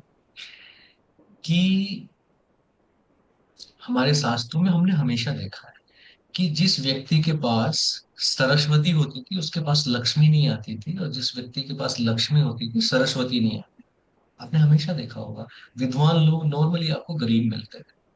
मगर जब से राहु काल आया, जब से राहु का समय आया, जब से सॉफ्टवेयर इंडस्ट्री आई, तब से क्या हुआ कि माँ सरस्वती और लक्ष्मी जी का पैचअप जैसे हो गया, एक टेबल पे बैठ के ये नजर आया कि जिसके पास ज्ञान है सॉफ्टवेयर से भी करोड़पति हो सकता है, उसे फैक्ट्री लगाने की जरूरत नहीं है, उसका लैपटॉप उसका ऑफिस है और वो उससे करोड़ों रुपए कमा रहा है। समझ रहे हैं? तो ये 1 के साथ 4 7 जब लगा, जब ये कॉम्बिनेशन बना, राहु का समय आया, राहु केतु को 1 के साथ जोड़ा गया, तो सॉफ्टवेयर इंडस्ट्री बूम पे आ गई। हमारे बड़ों ने कभी नहीं सोचा था कि एक आदमी अपनी फैक्ट्री एक मशीन में लेके चलेगा और उस पे वो करोड़ों रुपए कमा लेगा उससे। ये क्या है? ये 147 का 3 नंबर है। अगर आपके पास ये तीनों नंबर हैं तो आप किसी भी सॉफ्ट टेक्निक से, आप कोई भी एकेडमी चला के, आप जूम से, कैसे भी करके आप बहुत सारा पैसा कमा सकते हैं। तो जो 147 का कॉम्बिनेशन जो 3 आपको बता रहा है, वो बेसिकली आपको अनकन्वेंशनल तरीका बता रहा है जीवन में प्रोस्पेरिटी लाने, 3 नंबर्स। समझ गए सचिन? अगर किसी के पास 3 नहीं है और 147 है तो दैट इज इक्विवेलेंट। अगर 3 नहीं है तो वो 369 पे सफर करेगा, मगर ये वाला पार्ट उसके पास आपको मिलेगा। या आप उस बच्चे को ये कह सकते हो कि आप जो है किसी भी ऑनलाइन काम में आगे बढ़ो, ये आपको बहुत सूट करेगा। Okay sir. हाँ जी, स्मिता जी, बहुत दिनों बाद स्मिता जी से मुलाकात हो रही है, हाँ, कैसी हैं आप? नमस्ते, कैसे हैं आप? जी बहुत जी अच्छा लगा आपको देख के। जी जी जी, बताएं नमस्ते। स्मिता नहीं जी। तो मैं आपका ऑनलाइन का जो है मैं देख रही हूँ। मैं तो आपको मालूम है कि मैं इंडिया में नहीं रहती हूँ।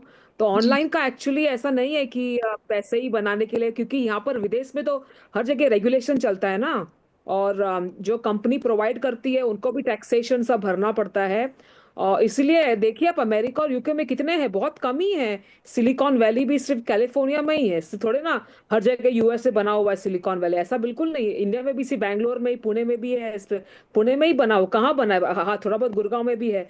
लेकिन ऐसा नहीं है कि ऐसा मुझे तो लगता नहीं कि सॉफ्टवेयर सबके लिए होता है। अब बहुत लोग अभी भी, बल्कि यहाँ पर यूके में तो बोल रहे हैं कि वापस 9 to 5 करना चाहिए, सबको रोज आना चाहिए ऑफिस में, फेस टू फेस करना चाहिए, या ऑनलाइन नहीं करना है ये सब। तो काफी कुछ चल रही है। लेकिन आई डोंट थिंक कि इंडिया में ही अभी तक है ना रेगुलेशन नहीं आया है। लेकिन अब जैसे जैसे सरकार को मालूम पड़ेगा कि ये एक सोर्स ऑफ रेवेन्यू बन सकता है सरकार के लिए भी, तो वो करेंगे, वो उसमें भी रेगुलेशन डालेंगे जैसे विदेश में करते हैं। आई थिंक ऐसा होएगा, क्योंकि आगे अभी बहुत सारे लोग जीपे ये स्कैन करो वो स्कैन करो, बाप रे। मेरे जितने भी इंडिया वाले हैं आप जैसे है बाप, इतने सारे आते हैं मेरे पास। अब कि मेरे को तो लगता है कभी ना तो कभी ऐसा होएगा कि इंडिया में भी काफी कुछ प्रॉफिट में सरकार को दिमाग लगाए कि चलो इतने लोग पैसे कमा रहे हैं, अभी हमको भी तो टैक्स करना पड़ेगा ना। तो I don't know how it works in India, but यहाँ पर तो बहुत ही मुश्किल है। आपको अगर एक कमरा भी अगर आपका रेंट पे करना है, तो भी आपको जैसे कि एयरबीएनबी पे करना है, आपको डालना है एक कमरा, तो उसके लिए भी अगर आपने एडवर्टाइज कर दिया है एयरबीएनबी के वेबसाइट पे और सरकार को नहीं बताया और सरकार को मालूम पड़ गया, तो फिर तो बहुत बड़ा फाइन लग जाता है। और सरकार हमेशा स्कैन करती रहती है कि कौन किस पे नहीं नहीं, क्या डाल रहा है, आप तो स्मिता जी मेरी ऐसा बात नहीं है। समझे मैं क्या कह रहा हूँ। मैं आपको ये कह रहा हाँ हूँ, बोलिए। पैसे कमाने के 2 तरीके हो सकते हैं। एक, जब आप सॉफ्ट तरीके से पैसा कमा रहे हो, ठीक है, आप टैक्स कमा रहे हो, कितना कमा रहे हो, 1 रुपया कमा रहे हो, 1 करोड़ कमा रहे हो, उससे मतलब नहीं। एक है कि आप, जैसे मैं टीचर हूँ, मैंने इंजीनियरिंग करी बट मैं टीचर हूँ, मैं सॉफ्ट काम करता हूँ। मेरा एक स्टूडेंट है जो जाके एक फैक्ट्री में लग गया, जो फैक्ट्री में लग गया, जो आदमी मैन्युफैक्चरिंग में इन्वॉल्व है, वो उससे पैसा कमा रहा है। तो 147 का मतलब ये है कि आपके पास जो पैसा आएगा सरस्वती जी से आएगा। मैं 100 करोड़ या 1 रुपए की बात नहीं कर रहा हूँ, मैं यहाँ पे हार्ड एंड सॉफ्ट टेक्निक की बात कर रहा हूँ। दूसरी बात क्या है, प्लेनेट पे ज्यादातर लोग राहु की दशा में है आज की तारीख। जैसे जैसे लोगों की राहु की दशा खत्म होगी, तो जो आपने बताया पॉलिसी चेंज होने वाली चीज, वो आपको दिखाई देगी कि अरे लोग तो बड़ी गलतफहमी में पैसा कमा रहे थे, लोग तो इस चीज का फायदा उठा गए। राहु का काम ही होता है, 4 नंबर का यही काम होता है। और जब 4 और 7 दोनों एक साथ मिल जाए तो ये एक चीज और ज्यादा बढ़ जाती है। मगर इसकी गहराई में हम अभी ज्यादा नहीं जाएंगे, क्योंकि हम लोग अभी की पहली क्लास को डिस्कस कर रहे हैं। तो इसे बस आप यही माने कि सॉफ्ट तरीके से पैसा कमा रहा है आदमी, जैसे 258 वाला है, वो हमेशा प्रॉपर्टी से और हार्डवेयर के तरीके से, हार्ड तरीके से पैसा कमाए। अच्छा अच्छा अच्छा, thank you for explanation, as usual perfect. जी जी जी। हाँ जी, अभिषेक कुछ बता रहे हैं? जी प्रणाम सर। सर जी एक ये अभिषेक। पूछना चाह रहा था कि अभी जैसे हमारे दो मार्ग होते हैं, एक कर्म योग और एक सांख्य योग। तो क्या अच्छा। हम न्यूमरोलॉजी को सांख्य योग से रिलेट कर सकते हैं? हाँ, हम लोग रिलेट कर सकते हैं। बेसिकली सांख्य योग, आपने बहुत ही बढ़िया बात कही कि अगर आप ये देखें कि न्यूमरोलॉजी एंशियंट में और उसका कहाँ से वो फ्लॉरिश होनी शुरू हुई। हो सकता है कि जो आदि मानव थे और जब लोग आदमी वी आर हंटेड टुगेदर तब भी न्यूमरोलॉजी का यूज करते हो, पर वो एक प्रेस्क्राइब्ड फॉर्म में, एक रिफाइंड फॉर्म में जो आई वो सांख्य योग से आई है। और सांख्य योग ऐसा दर्शन है कि जो पुरुष प्रकृति के रूप में स्टार्ट करके न्यूमरोलॉजी की बात करता है, वो किसी कॉस्मिक पावर की बात ही नहीं करता है। तो आपने बिल्कुल सही कहा कि ये basically kind of extension of Sankhya. Because Sankhya Sankhya मतलब नंबर ही हो गया, नंबर योग, एक कर्म योग और एक नंबर योग। तो और बहुत हम ही न्यूमरोलॉजी ही कर रहे हैं। और सांख्य योग में भी सब चीजें जैसे अपना रजस तमस, और अब जैसे अभी आपने बताया कि जैसे जीरो है तो जीरो को हम जीरो भी ले सकते हैं, यानी कि कुछ नहीं, नथिंग भी है और इनफाइनाइट भी है। तो अगर अगर जीरो में से सब कुछ निकला है तो जीरो नथिंग की जगह इनफाइनाइट का रोल ज्यादा प्ले कर रहा है। एक दिन ना अभिषेक, मैं जब ये सेशन हमारा हो जाएगा पूरा कोर्स, तो आपका आपके 2 सेशन कराने हैं मैंने। क्योंकि आपसे जो डिस्कशन होता है उसमें मुझे नई इंसाइट मिलती है, मतलब मुझे तो बहुत आनंद की प्राप्ति होती है। तो आप तैयार करके रखें, आपके 2 सेशन कराए जाएंगे। तो मैं ना सर, रिक्वेस्ट। ना सर, आप ऐसा मत बोलिए। मैं सूरज को दीपक दिखा के मैं कुछ नहीं नहीं नहीं नहीं, ऐसा नहीं है। देखिए, मैं एक चीज आपको बताता हूँ हमेशा कि ये जो वर्ल्ड जो प्रोग्रेस किया है ना, इस वर्ल्ड ने प्रोग्रेस इसलिए किया क्योंकि शिष्य हमेशा गुरुओं से आगे निकले। अगर गुरु अपने से बेहतर शिष्य क्रिएट नहीं कर सकता तो दुनिया में ना इतनी प्रोस्पेरिटी नहीं आने, इतना ऑटोमेशन नहीं आना था, इतनी शांति भी नहीं आनी थी। क्योंकि कई बार हथियारों से भी शांति आती है, जब आप नया हथियार इजाद करते हैं तो लोग डरने लगते हैं उससे। तो एक शिष्य को हमेशा गुरु से आगे होना ही चाहिए। और अगर गुरु, कोई शिष्य अपने से बड़ा, अपने से नॉलेज वाला नहीं पैदा कर सकता, फिर गुरु होने का फायदा क्या। तो इसीलिए आप लोग नए जमाने के लोग हो, आप लोग ज्यादा पोटेंशियल वाले लोग हो। और देखिए, गुरु शिष्य और पिता पुत्र के रिलेशन में कभी ईगो क्लैश नहीं होता है, अब दुनिया के साथ होता है। मगर जब पिता ये देखता है कि उसका बेटा उससे भी आगे निकल रहा है, तो उसे बड़े गर्व का होता है। तो ये मेरी इच्छा है और ये मेरा आशीर्वाद भी है कि आप सब लोग मेरी इस रिसर्च में कुछ नया ऐड करें, है ना। आपकी बेस पास्ट में होने चाहिए। वो सांख्य में हो सकते हैं, वो योग सूत्र में हो सकते हैं, वो गीता में हो सकते हैं, वो इंजील में हो सकते हैं, वो तौरात में हो सकते हैं, कुरान में हो सकते हैं, बाइबल में हो सकते हैं, अवेस्ता में हो सकते हैं, सामवेद में हो सकते हैं। सारे ग्रंथ अपने हैं, ये फर्क कभी मत करना। आप ये मत समझना क्योंकि जो एक योगी इंडिया में पैदा हुआ, तो उसको दूसरे जन्म में हो सकता है स्टीव जॉब बन के पैदा हो जाए, हो सकता, वो तो जहां उसको दिखेगा इस छोटे से प्लेनेट पे, वहां पे पैदा होकर चीजों को निकालेगा। वो आइंस्टीन बन के पैदा हो जाएगा। तो आप ये मत समझना कि कोई जर्मनी में, यूएस में पैदा हो गया तो वो इंडिया से अलग हो गया, या कोई दूसरी धर्म का ग्रंथ है तो वो छोटा हो गया। हम इस पूरी कॉस्मोस में, ये प्लेनेट एक धूल के कण से भी ज्यादा नहीं है। तो कभी भी ये मत सोचना कि ये मैं सनातन हूं और ये फलाना है, ये सब बहुत छोटी सोच है। इसके साथ हम कभी नहीं पहुंचते हैं। तो जहां से भी आपको मिले, जो रेफरेंस मिले, कुछ हमें नया निकाल के सामने लेके आओ। जी सर। ठीक है, प्राची कुछ कह रही हैं? प्राची, इंडिया आ गई हैं आप? जी sir. Very good very good, जी बताइए प्राची। सर आपने बताया कि 147 का कंप्यूटर बेस्ड या ऑनलाइन सॉफ्टवेयर बेस्ड करियर हो सकता है। और 258 का प्रॉपर्टी बेस्ड में कुछ हो सकता है। 369 का आप थोड़ा और बता सकते हैं? 369 ना बहुत सारी, देखिए 369 को आप ऐसे नहीं बांध सकते। 369 जो होता है वो पूर्व जन्म की विजडम अपने साथ लेके आता है। तो ये जो व्यक्ति है 369 वाला, ये आपका किसी जो है गवर्नमेंट जॉब में या यूपीएससी आईपीएस आईएएस वगैरह में हो सकता है, ये टीचर हो सकता है, ये कोई कंसल्टेंट हो सकता है। इसके लिए कोई बाउंडेशन नहीं है। ये जो काम वो लोग कर रहे थे ये सारे काम कर सकता है। ये बहुत बड़ा आशीर्वाद है। और जिसके भी ग्रिड में ये होता है वो व्यक्ति, देखिए क्योंकि इसका टोटल 9 आ रहा है, और 9 जो नंबर है वो इम्यूनिटी का नंबर भी है। तो अगर आप जैसे न्यूमरोलॉजी जो लोग सीखते हैं, वो नॉर्मली आपसे क्या उम्मीद करेंगे जब आप सीख जाओगे, तो लोग अपने रिलेशनशिप को डिस्कस करते हैं, हेल्थ को डिस्कस करते हैं, और फिनेंस को डिस्कस करते हैं। ठीक है।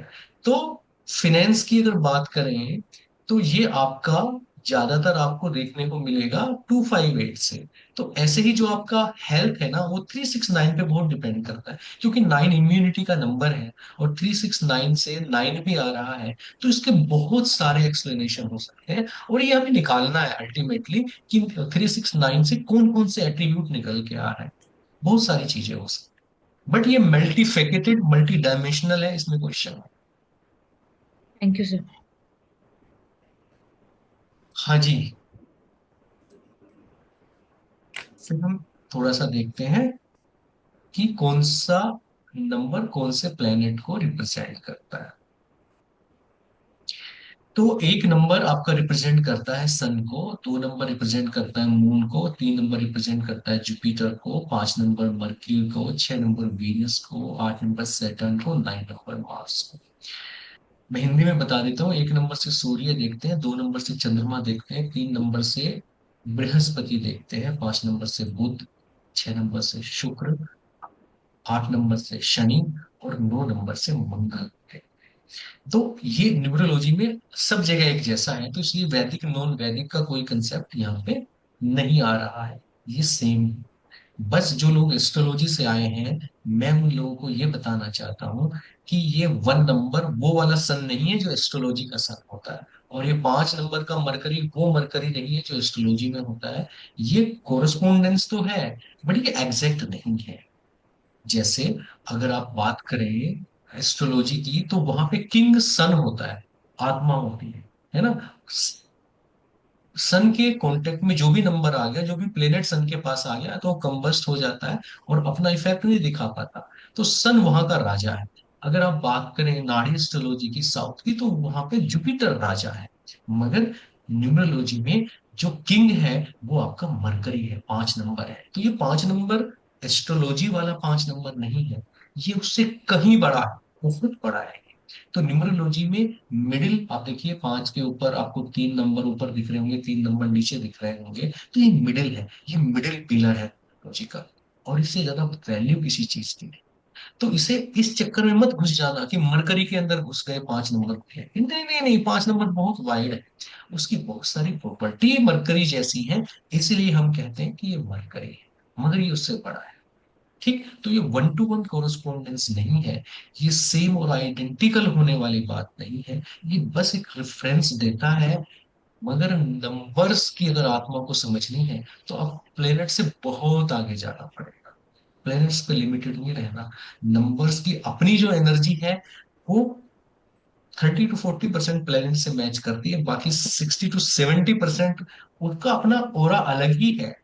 तो न्यूमरोलॉजी जो है, जरूरी नहीं है कि आप एस्ट्रोलॉजी के साथ जोड़ेंगे तभी कुछ चमत्कार दिखाएंगे, न्यूमरोलॉजी अपने आप में बहुत बड़ा चमत्कार है, बट कोरस्पोंडेंस है थोड़ा सा, तो वो हम इसमें इस तरीके से देखेंगे। अब बाकी के जो 2 नंबर बचते थे 4 और 7, राहु और केतु से थे। राहु और केतु को थोड़ी ज्यादा एक्सप्लेनेशन की जरूरत है। राहु और केतु जो है आपके, वो कॉस्मिक बैटरी की तरह काम करते हैं। उसकी तरह काम करते हैं कि जैसे बैटरी के प्लस माइनस होते हैं ना, ऐसे ही जो कॉस्मिक बैटरी, आप देखिए सारे प्लेनेट को गति कौन दे रहा है, मोशन कौन दे रहा है, सारे प्लेनेट एक स्पिन भी कर रहे हैं और एक सर्कुलर पाथ में भी घूम रहे हैं। कौन पेट्रोल डलवा के जाता है, राहु केतु। आपकी हार्ट बीट, आपकी सेल, सब कुछ जो चल रही है, आदमी मर जाता है अचानक, सब कुछ बंद हो जाता है। आप कुछ भी कर लीजिए नहीं चलेगा। और बंद होने के बाद फिर उसमें से थोड़ी देर में स्मेल आने लगती है, आदमी गलने लगता है। क्या चीज बाहर चली गई? राहु के। तो एस्ट्रोलॉजी में हम इसे मून की नोड्स कहते हैं। राहु को नॉर्थ नोड और केतु को साउथ नोड कहते हैं। मगर ये ऐसा है नहीं। ये ऐसे ही है जैसे आपके घर में दो बिजली के तार आ रहे हैं और आप समझ रहे हो कि लाइट यहीं से आ रही है। लाइट यहाँ से नहीं आ रही है, ये तो इलेक्ट्रिसिटी बोर्ड से आ रही है। इलेक्ट्रिसिटी बोर्ड से कहाँ से? जहाँ पे वो प्रोड्यूस हो रही है वहां से आ रही है। तो जहाँ पे वो प्रोड्यूस हो रही है, वो राहु और केतु जो है आपके, वो वहां पे बहुत स्ट्रोंग है। वो बहुत स्ट्रोंग एनर्जी है। पूरे कॉस्मोस को एनर्जी वही दे रही है। तो बैटरी जो है राहु केतु। तो ये 4 और 7 कोई छोटे मोटे नंबर नहीं है। आप अंदाजा भी नहीं लगा सकते कि इन दो नंबर्स की पावर कितनी ज्यादा है। इसमें खासतौर से जो 4 नंबर है, वो तो एटॉमिक पावर जैसा है, E=mc² जैसा है। इसलिए अब किसी के ग्रिड में, किसी की लाइफ में आप देखेंगे आगे कि 4 को डायरेक्ट लेके नहीं आएंगे।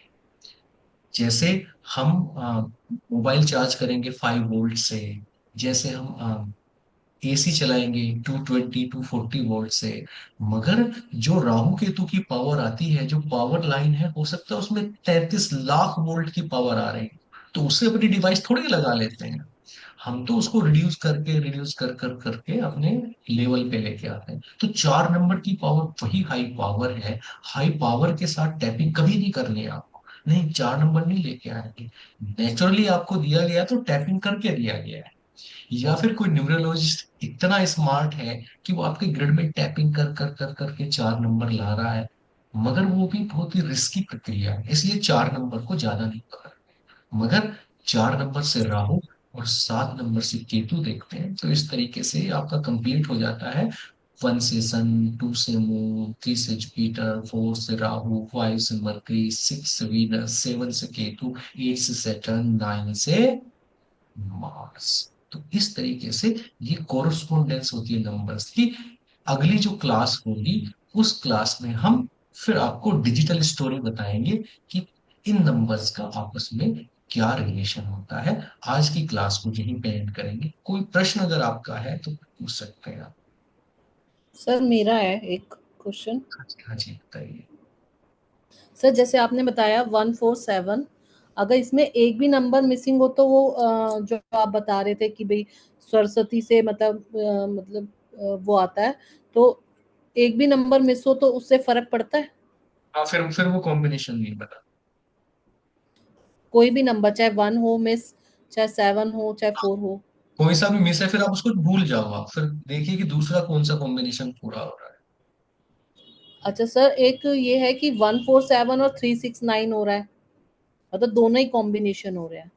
हाँ, तो इस आदमी के अंदर पोटेंशियल बहुत ज्यादा है। मोटिवेट करिए उसको, जिंदगी में कुछ भी कर लेगा वो। जिस चीज को छुएगा सोना हो जाएगी। हो सकता है कि वो गलत कर्म करके, गलत संगति में पड़ के, लाइफ में गलत प्रैक्टिस यूज करके अपनी एनर्जी को खराब कर रहा है। मगर एक न्यूमरोलॉजिस्ट के रूप में आपको तो उसका पोटेंशियल पता है ना। तो हनुमान जी की तरह उसको अपनी ताकत याद दिलाइए और देखिए वो कहाँ से कहाँ पहुंचता है। कुछ चीजें जो हम न्यूमरोलॉजी से ठीक कर सकते हैं वो ठीक करेंगे, मगर वो काम कब करेगी? जब आदमी अपने कर्म ठीक करेगा। तो न्यूमरोलॉजिस्ट का यही काम है। उसको ये मोटिवेशन देना है कि बेवकूफ, तेरे नंबर तो तुझे कहाँ बैठाने के लिए रहे हैं। ये नंबर क्या चमत्कार कर सकते हैं, तू कहाँ अटका पड़ा है। तो ये मतलब जिसमें 147 और 369 दोनों, वो गलत दिशा में भी जा सकता है? गलत दिशा में तो हम सारे ही गए हुए हैं। अच्छा। दिशा ही तो ठीक करनी है।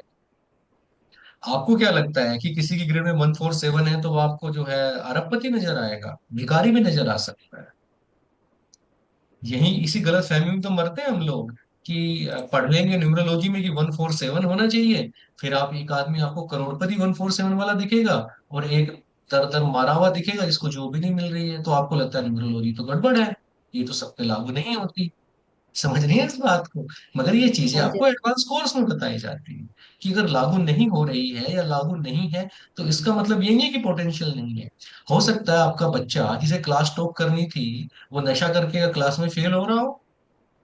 तो न्यूमरोलॉजी तो पोटेंशियल बताएगी ना, आपकी करंट सिचुएशन थोड़ी ना बता पाएगी।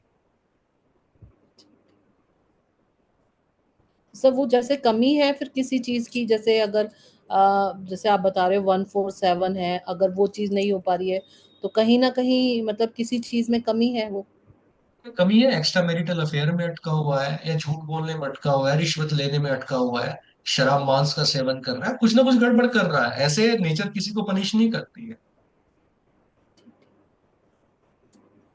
वो कॉम्बिनेशन के बेस पे आप उससे पूछ लो कि तुम ये इस काम में इन्वॉल्व हो, वो सारे कॉम्बिनेशन बता देंगे आपको। वो बताएगा हाँ मैं ये गलती कर रहा हूँ, छोड़ दे भाई गलती। छोड़ देगा तो तू कितने ऊपर जा सकता है सोच भी नहीं सकता, नहीं तो अभी और सजा मिलेगी तुझे, इससे भी नीचे चला जाएगा। तो बेसिकली दीपक जी कर्म का सार हुआ।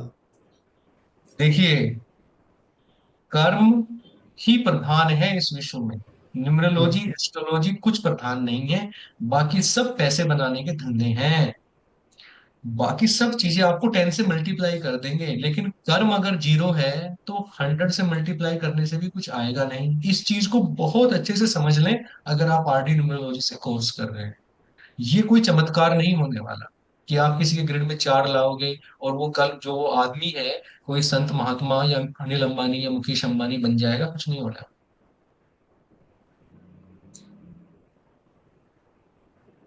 किसी गलत फहमी में बिल्कुल ना रहे। उसी ग्रिड और कॉम्बिनेशन का आदमी आपको गरीब भी नजर आएगा और बहुत अमीर भी नजर आएगा। कैसे एक्सप्लेन करोगे दूसरे आदमी को?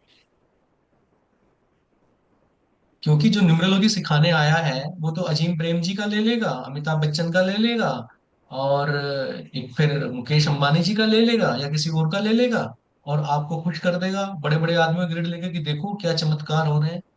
और जो गरीब घूम रहे हैं उनके ग्रिड का क्या है? समझ रहे हो मेरी बात? जी। जी। तो ये जो विश्व है कर्म प्रधान है। अगर वो कर्म आप किसी व्यक्ति का न्यूमरोलॉजी से ये समझा के, हनुमान जी की तरह, कि तेरे नंबर कितने अच्छे हैं और तू किस चक्कर में पड़ा है, तो उसके अवचेतन को ना एक एक सपोर्ट मिलता है कि मेरे बहुत अच्छे नंबर है और मैं किन चीजों में पड़ा हूँ। है ना? अगर शेर का बच्चा आपका बकरियों के बीच में रह रहा है तो आप दहाड़ना सिखाइए ना उसको, तो वो बकरी के ग्रुप से निकल जाएगा। मगर दहाड़ेगा कब? जब उसके नंबर्स स्ट्रांग होंगे। वो आपने देख ली है कि नंबर बढ़िया है तो उसको तिलिस्म से निकालिए बाहर।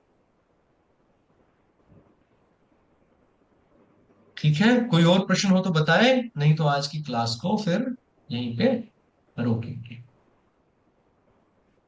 सर एक कल है क्वेश्चन है। हाँ हाँ बताइए प्लीज। सर ये हमारा अकॉल्ट साइंस है, ये सिर्फ हिंदू पे लागू होता है कि हर एक पे लागू होता है? हिंदू, मुस्लिम, हमारे सिख भाई, जैन भाई, सब पे लागू होता है?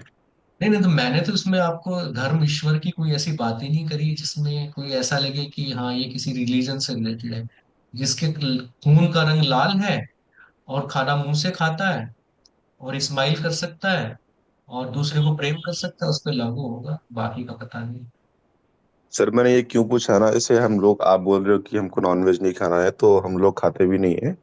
लेकिन अगर हम किसी को कंसल्ट करें, मान लीजिए अच्छे सीखने के बाद में, और वो हमारा भाई मुस्लिम निकला, तो वो तो फिर वो बोलेगा कि सर मैं तो नॉनवेज छोड़ सकता नहीं हूँ। तो उस टाइम पर क्या एडवाइस करना चाहिए सर? कि मतलब इस सोच के पीछे मैंने आपको क्वेश्चन पूछा है इसलिए। देखिए एक चीज समझें कि ये जो दुनिया है ना, ऐसे इतने संत महात्मा पीर पैगंबर सब आ गए कि दुनिया को कोई सुधार नहीं पाया। आप ना कोई किसी को डंडा लेके सुधारने की जरूरत नहीं है। आप डूज डोंट्स बता दीजिए, उसे बता दीजिए कि भाई साहब ऐसा करोगे तो ऐसा फायदा हो, ये करने से ये होता है। ठीक है? अपनी फीस ले, उसको लिख के दे दें कि ऐसा करेगा तो ऐसा होगा। उसके 100 बार जी में आएगा करेगा, नहीं जी में आएगा नहीं करेगा। उसे मीट खाना खाए भाई, बड़े अच्छे से खा, पहले से और ज्यादा खाने लग, दिन में 2 बार खाने लग। मगर मेरा ऑब्जर्वेशन ये है, डॉक्टर ने अपनी फीस ली, डॉक्टर ने आपको देखा और डॉक्टर ने बोला कि आपको भाई साहब जो है खट्टी चीजें नहीं खानी है, तो आप ठीक हो जाओगे, दवाई उसने लिख दी। अब वो आदमी रोज खट्टी चीजें खाए तो डॉक्टर का क्या बिगड़ रहा है? ठीक है सर, समझ गया। जी। Thank you. किसी किसी की लाइफ को इम्प्रूव करने की जिम्मेदारी मत ले लेना। मान लो आप 50,000 51,000 रुपए में किसी की न्यूमरोलॉजी कर रहे हो, और आपने जिम्मेदारी ले ली कि अब मैं तुझे जिंदगी में बहुत ऊपर उठा दूंगा, कोई किसी से नहीं उठता है। आप तो उसे तरीके बताओगे, आगे उसकी मर्जी है। अब जी 3 सर। नंबर आदमी जिसका CNDM 3 है और वो नॉनवेज खाएगा, जिंदगी में नहीं पनप सकता वो आदमी, संभव ही नहीं है। तुम्हें खाना है खाओ, मेरे बहुत सारे मोमडन दोस्त हैं जो नहीं खाते हैं, और ऐसे बहुत सारे ब्राह्मण हैं जो सभी प्रकार का खाते हैं। तो इसका रिलीजन से थोड़ा ही संबंध है। जी ये तो सर। सर मैं हरियाणा और हाँ। यूपी के थोड़े से एरिया है हमारे वाला जहाँ पे नॉनवेज नहीं खाया जाता, पूरा इंडिया खाता है नॉनवेज, इसमें तो किसी धर्म की तो बात ही नहीं, बलि तक देते हैं लोग। तो ये ट्रेडिशन सब जगह है। आपको कोई चीज चाहिए तो उसका तरीका है। आप पहाड़ों पे घूमने जाओगे तो ट्रैकिंग वाली यूनिफॉर्म पहनोगे ना, जूते वैसे पहनोगे ना। इसमें हिंदू मुसलमान का सवाल थोड़ी, आप काम क्या करने जा रहे हो, आपको चाहिए क्या लाइफ में, तो टूल वैसे लेने पड़ेंगे। इसका मतलब ये नहीं है कि मीट खाने वाले खराब हो गए या ये अच्छे हो गए। भाई जिस रास्ते पे तू जाना चाहता है न्यूरोलॉजी में, वहां पे ये वाला काम करके नहीं पहुंच सकता। जी सर। हाँ। Thank you. ओके, ठीक है। Thank you very much thank for, you Guruji. और आप लोगों की एनर्जी बहुत अच्छी है। I am so blessed, I am feeling. और आप सबको बहुत थैंक यू सारा सर। थैंक यू सर, बहुत कुछ थैंक यू नया राधे वेलकम सीखा। Radhe sir, Guru thank ji. You. Sir